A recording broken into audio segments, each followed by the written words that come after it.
પણ કહેવાનું શું છે કે સાચી વાત, ભગવાન શ્રીજી મહારાજ આ પૃથ્વી ઉપર આવ્યા, પધાર્યા અને એમને આ સિદ્ધાંત આવ્યો છે અને એ પ્રમાણે એમને પણ પોતે પોતાના પિતાથી આવું બહુ સુંદર જ્ઞાન પ્રાપ્ત કરેલું, સિદ્ધાંત બધા પ્રાપ્ત કરેલા. અને પછી કાશીની અંદર એક મોટી સભા કરવામાં આવી હતી.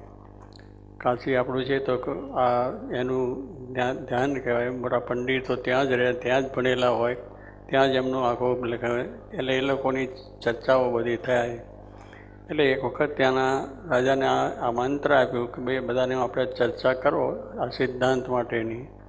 એટલે પછી બધાના આમંત્રણ પ્રમાણે ત્યાં તો બધા પંડિતો ગયા, ભણેલા, દરેક દ્વૈત શુદ્ધાદ્વૈત દ્વૈતાદ્વૈત એ બધાએ પોતે પોતાની વાત કરેલી. ધર્મદેવ જે હતા એ પણ બહુ જ વિદ્વાન ને પંડિત હતા, એટલે એમને પણ આમંત્રણ હતું અને ગયા. તે ઘડીએ ભગવાન સ્વામિનારાયણ છે એ બહુ નાની ઉંમર, 5-6 વર્ષની 7 વર્ષની ઉંમર હશે એમની, એટલે એમને પણ સાથે લીધા. અને એ પ્રમાણે મહારાજે ત્યાં કાશીમાં ગયા, સભા ગોઠવાઈ ગઈ. મહારાજા બધા બેઠેલા વિદ્વાનો, અને પછી વિદ્વાનો એકબીજાની ચર્ચા પડ્યા અને ચર્ચા કરતાં કરતાં બધાની અંદરના આખા પ્રશ્નોની અંદર તે દાડે આ ભગવાન છે આ 12 સ્વરૂપ હતા. આ જે સ્વરૂપો દેખાય આપણને એવું નાનું જ સ્વરૂપ, એટલા જ સ્વરૂપવાળા એ પણ પછી ત્યાં આગળ ચર્ચામાં ભાગ લીધો. અને એવી એમને ચર્ચાની અંદર જે એક શાસ્ત્રના સિદ્ધાંતો છે અને જે બ્રહ્મ ને પરબ્રહ્મ, આત્મા ને પરમાત્મા, અક્ષર ને પુરુષોત્તમ, એ જે સિદ્ધાંત છે એ સિદ્ધાંતને ભગવાને સ્વામિનારાયણે પ્રતિપાદિત કરી. વિદ્વાનોએ એની ઘણું શંકાઓ કરી, ખૂબ એનું કર્યું. અને પાછા ઊભા થઈ જાય ને, હમણાં જેમાં ઊભા થઈને આમ છોકરાને કરે, પણ ભગવાન સ્વામિનારાયણ તો અડગ હતા અને ગમે એટલું કરે તો પણ દર્યા સિવાય પોતાના ઉત્તરો જવાબ આપતા હતા. અને તે વખતે પછી આ બધા સિદ્ધાંત અંતે પછી જાહેર કરવામાં આવ્યું કે આ પ્રમાણે આ સિદ્ધાંત સાચો છે. અને એ બધું જાહેર થયું એટલે પંડિતો છે તે ઝાંખા પડ્યા કે ભાઈ આપણે આટલા બધા વિદ્વાનને આ બધી સિદ્ધાંતની વસ્તુ છે. એટલે કહેવાનું શું છે કે આ બધા સિદ્ધાંતો છે એને બરાબર છે, હવની રીતે ચર્ચા વિચારણા કરીને નક્કી કરેલા હોય છે. પણ કહેવાનું શું છે કે ભગવાન શ્રીજી મહારાજે આપ્યો છે એ સિદ્ધાંત પણ એટલો જ શાસ્ત્રોક્ત છે. એમાં શાસ્ત્ર બહારની વાત કોઈ એમને કરી જ નથી.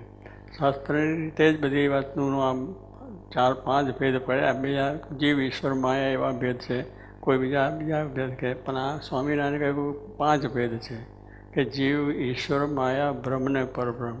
એટલે આ 5 ભેદની જ વાત એમને કરી કે આ પ્રમાણે બધું જે જીવ છે તે જીવો, તો આપણે આ બધા જીવો છીએ અને એ બધા આપણે જન્મ મરણને પામીએ છીએ. અને એના બીજું કંઈ છે તે જીવો છે. અને પછી જીવને ઈશ્વરો બધા, જે બ્રહ્મા અને વિષ્ણુ ને બધા મોટા દેવો ને બધા અવતારો છે એ વિષય છે. અને માયા છે તો જાણીએ છીએ કે આપણે બધાએ એનો અનુભવ થયેલો છે. માયા એટલે આપણે અંતરાય કરે. માયા એટલે આપણે એમાં આપણા જે આપણા જગતના મોહ અને મમતાની અંદર આપણે થઈએ. માયાનો અર્થ શું છે કે જગતના મોહ મમતામાં આસક્ત થઈ જાય. એટલે માયા છે એ બધી રીતે અંતરાય કરે છે. આપણે જે કંઈ કામ કરતા હોય તો અંતરાય કરે. એટલે માન આવી જાય, ઈર્ષા આવી જાય, છળકપટ આવી જાય, બીજું આવી જાય, તેજી જ આવે. એટલે માયા છે એ આ પણ જન્મ મરણનું કારણ છે, કરે છે. અને માયાથી પ્રમાણ છે. ત્યારે એટલે કહેવાનું શું છે કે પછી આ પ્રમાણે મહારાજે કહ્યું. અને શંકરાચાર્યએ તો કહ્યું કે બ્રહ્મ સત્યમ જગત મિથ્યા, જગતને મિથ્યા છે, બ્રહ્મ સત્ય છે, એ સિદ્ધાંત એમને આપ્યો છે. અને એ પ્રમાણે શ્રીજી મહારાજે બધી વાત બધાને સારી રાખીને પછી પોતાનો સિદ્ધાંત આપી દીધો કે આ પ્રમાણે છે. અને એ વાતને કરી થયું છે. એટલે કહેવાનું શું છે કે આવી ગહન વાર્તા છે કે વિદ્વાનો પણ એમાં ગૂંચાય છે. અને બીજા મોટા મોટા એવા પણ આ વસ્તુની અંદર એ થાય છે.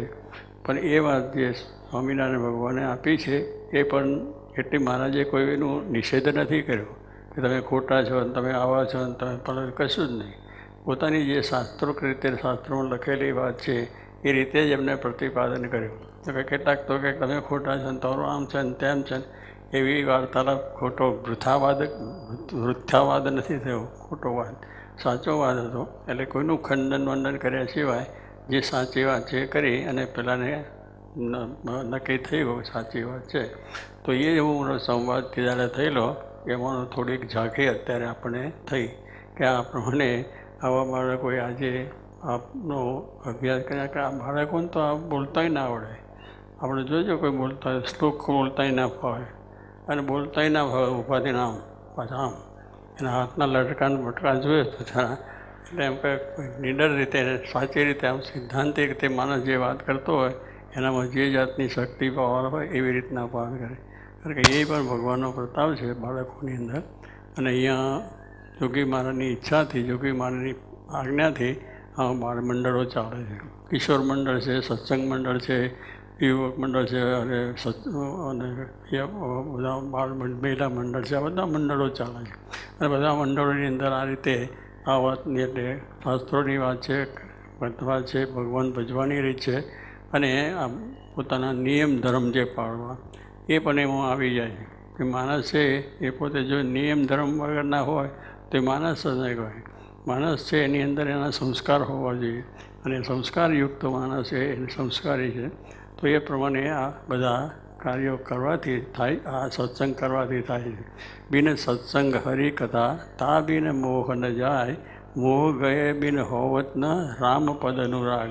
આ એક આપણે સાખી કરી છે કે બિન સત્સંગ, સત્સંગ એટલે એવા સાચા પુરુષ જેને અક્ષર કહીએ છીએ, બ્રહ્મ કહીએ છીએ, એવા જે માયાથી પરના જે પુરુષ છે એ એવા પુરુષ એના સત્સંગ એટલે એનો સત્યનો સંગ અને એમનો જે સંગ એટલે એમની પછી મન વચન જોડાઈ જવું અને એમના આદેશોને પૂરેપૂરા દ્રઢ કરવા તો આપણને આ વાત સાચી સમજાય છે.